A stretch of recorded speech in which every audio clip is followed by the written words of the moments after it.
கல்யாணம் ஆகி இத்தனை வருஷம் ஆகுது. ஒரு வாட்டியாவது அச்சய திருதிக்கு ஒரு குண்டு மணியாவது வாங்கி கொடுத்துருப்பாரா? பக்கத்து வீட்டு அக்காவை பேர் 2 பவுன் வாங்கிடுச்சு. இந்த வாட்டி அச்சய திருதிக்கு எப்படியாவது பிளான் பண்ணி ஒரு மோதிரமாவது வாங்கி. என்ன ஒரே யோசனையில உட்காந்துருக்கீங்க?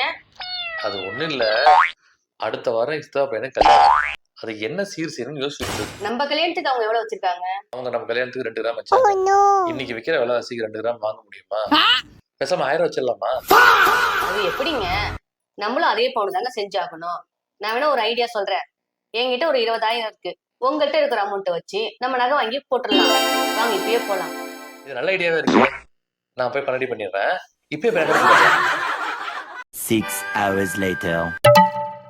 பாடா, இந்த வெயில்ல நாகர்ல மட்டும் தாண்டா ஜில்லுன்னு இருக்கு. பா, என்ன வெயில். எங்க அந்த பைய கொடுங்க. இந்த பையன் எடுத்து போய் பீரல வை.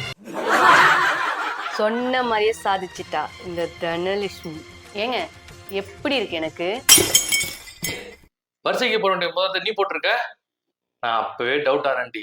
மோதிரத்தை சும்மா சும்மா கையில போட்டு பார்க்கும் போதே எனக்கு டவுட் ஆனேன். இத்தனை வருஷத்துல அச்சய திருதிக்கு நகை வாங்கி கொடுங்க சொன்ன கேட்டீங்களா? அதனாலதாங்க நீங்க சொன்னதாங்க சரி.